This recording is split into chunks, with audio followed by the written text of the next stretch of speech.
In this video, we're going to look at multiplying and dividing algebraic fractions. So when we multiply any fractions, we can multiply numerators and denominators directly. So if we have a half multiplied by 3/5, we can do 1 times 3 over 2 times 5 to give 3 over 10.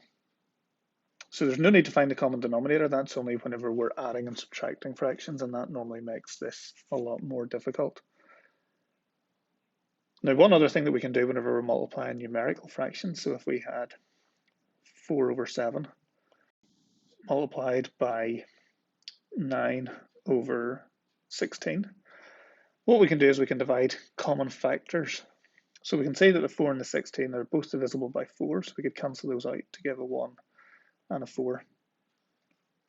And then we can multiply across to be 1 times 9 over 7 times 4, which gives us 9 over 28.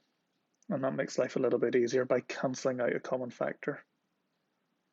So with algebraic fractions, fully factorising all numerators and denominators first before attempting to cancel will make the questions much simpler and quicker to work out, in the same way that doing or cancelling the 4 in this example makes life easier, rather than going to 4 times 9, it's 36, and 7 times 16 to whatever that is, and then trying to simplify that down. So any terms that are not already fractions can be easily made into fractions by placing them over 1. So when multiplying numerical fractions, we try to cancel first of all, then we multiply numerators and denominators.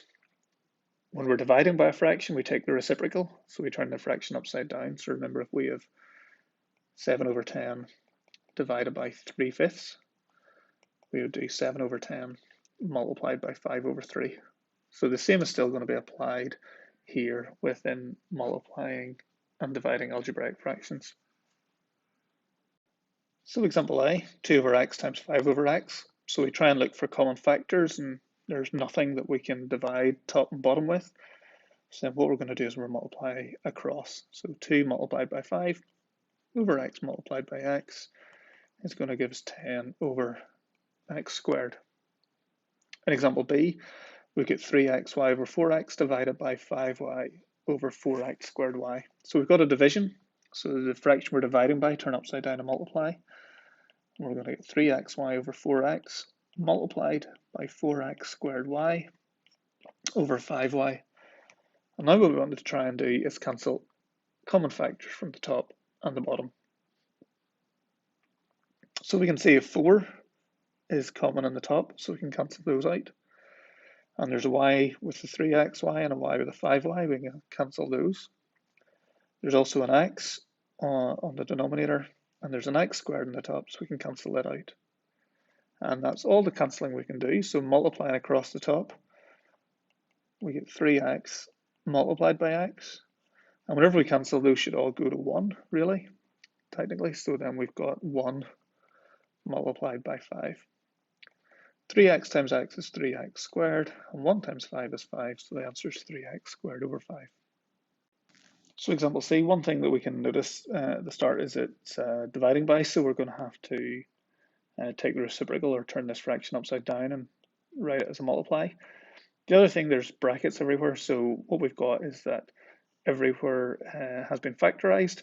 So x plus 1 is a factor, x minus 5 is a factor, and so on. So whenever we're going to try and cancel common factors, we're going to be cancelling the entire bracket. So let's rewrite this in terms of the multiplication. We've got x plus 1, x minus 5 over x plus 2, x minus 3, multiplied by x minus 3, x minus 2, over x minus 1, x minus 5. And we can cancel out common factors. So the x minus 5 is on the top, and there's 1 on the bottom. There's an x minus 3 on the bottom, and there's 1 on the top. And looking at these other factors of x plus 1 and x minus 1, it kind of looks like you would like to cancel out an x or a 1, but we can't do that. The brackets need to be exactly the same for cancelling. So what we can only do now is multiply across, and we're going to have x plus 1 multiplied by x minus 2 over x plus 2 multiplied by x minus 1. And it's a similar story for the x plus 2 and the x minus 2. You would like to cancel them, but because one's a minus and one's a plus, they're totally different functions. They're not the same factor, so we can't do any further cancelling here. Example D, x plus 3 multiplied by x minus 3 over 2 upon x plus 6. So what we first need to do is put the x plus 3 as a fraction and put it over 1. So it's going to be x plus 3 over 1 multiplied by x minus 3 over 2 upon x plus 6. And looking for a common factor, so the x plus 3 is a whole term, so we could put it as a bracket as it already has been done so, and we could do the same with the x minus 3. And there's nothing on the top that's equal to anything on the bottom, so all we can do is multiply across to get x plus 3 upon x minus 3 over 1 times 2, which is just 2 times x plus 6. Example E, we've got a fraction multiplied by fraction, so we don't need to worry about turning anything upside down.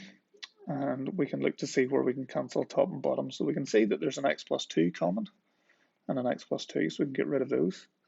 We can also see there's an 8 and a 2x. So the 8 and the 2 will cancel to give 1 and 4. And there's also an x there, and we can cancel the x's out. A factor, remember, whenever we factorize something, we're writing it as a product of two numbers. So if we're thinking about 15, we can write that as 3 times 5. Or 24, we could write that as 2 times 2 times 2 times 3. So all the factors are being multiplied together. So whenever we've got 2x and 8x, that's the same as 2 multiplied by x, and 8x would be 2 times 2 times 2 times x.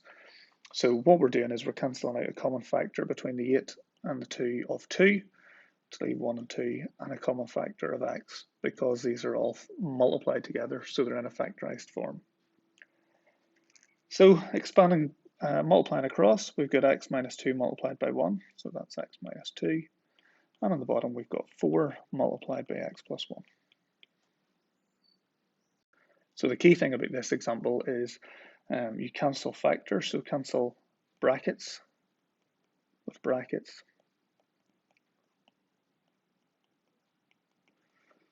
Or if terms are being multiplied together.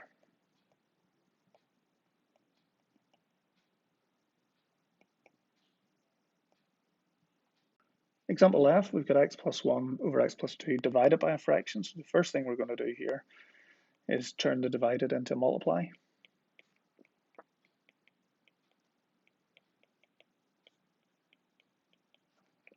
And we're going to have to try and factorize the x squared minus 1. Now to do that, we can use difference of two squares. And we're going to get x minus 1 and x plus 1. So putting everything as a factor, so x plus 1 we can put in a bracket of x plus 1. X plus 2, again, we could put that in a bracket. And with x plus 3, and then x squared minus 1 we're going to put as x minus 1 and x plus 1. And what we're trying to do is cancel out an entire bracket. So we've got the x plus 1 and the x plus 1 cancel, and then we multiply across. We've got 1 times x plus 3, which is x plus 3. And at the bottom we've got x plus 2 multiplied by x minus 1. Example G, we've got a lot of quadratics here, and we're going to have to try and factorize them all. So the first one, we've got a sum of minus 4 and a product of minus 5. So the two numbers that add to minus 4 are multiplied to minus 5. So our two numbers are going to be minus 5 and 1. So that's going to be x minus 5 and x plus 1. If we look at number 2, so the denominator of the first one, the sum is minus 1 and the product is minus 6. And our two numbers there that add to minus 1 and multiply to minus 6 are going to be minus 3 and 2. So it's factorized to be x minus 3 and x plus 2. The third one then, the sum is minus 5 and the product is 6. So our numbers there are going to be minus 2 and minus 3. So that's x minus 2 upon x minus 3. And then the last one, the sum is minus 6, the product is 5. Our two numbers are minus 5 and minus 1. So we're going to have x minus 5 and x minus 1. So rewriting the fractions, we're going to have it as x minus 5 upon x plus 1 over x minus 2 upon x minus 3 multiplied by x minus 3 upon x plus 2 over x minus 5 upon x minus 1. And we're going to look to see where we can cancel. So we cancel any top with any bottom. We can see there's an x minus 5 and an x minus 5. And there's an x minus 3 and an x minus 3. Again, similar to an earlier example, we've got an x minus 2 and an x plus 2, but we can't cancel out the x or the 2 because it's not the entire factor, and the same with x plus 1 and x minus 1. So what we're going to be left with multiplying across the top and the bottom is x plus 1 upon x plus 2 over x minus 2 and x minus 1. Example H, we've got a fraction multiplied by the sum of two fractions. We should do the bracket first of all. So to add fractions, we need a common denominator. So that's going to be x minus 2 upon x minus 3. So we're going to have to multiply the first fraction, top and bottom, by x minus 3, and the second fraction we're going to multiply top and bottom by x minus 2. So we'll multiply 1 by x minus 3, and we'll multiply 2 by x minus 2. So if we expand the numerators, we're going to get x minus 3 over x minus 2, x minus 3 plus 2x minus 2, or minus 4, sorry, 2x minus 4 over x minus 2, x minus 3.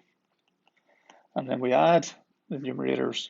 So x plus 2x is 3x, minus 3 add minus 4 is minus 7. So we get 3x minus 7 over x minus 2 and x minus 3. Then what we need to do is try and factorize the first fraction. So if we look at the numerator, the sum is 3 and the product is minus 16 or minus 18. So the numbers there are going to be 6 and minus 3. So that's going to go to x plus 6 and x minus 3. In the denominator, the sum is 7 and the product is 6. So our two numbers there are 6 and 1. So it's x plus 6 upon x plus 1. So what we've got then is x plus 6 upon x minus 3 over x plus 6, x plus 1, multiplied by 3x minus 7 over x minus 2, x minus 3. And we can look to see where we can cancel. We're cancelling any top with any bottom, so straight away there's an x plus 6 on the top and an x plus 6 on the bottom. Now normally we try and cancel diagonally, but it's any top with any bottom, so we can cancel on the same fraction. And then we've got an x minus 3 and an x minus 3, and that's us as far as we can go. So multiplying across the top, we've got a 1 times 3x minus 7, so that's 3x minus 7, over x plus 1 multiplied by x minus 2.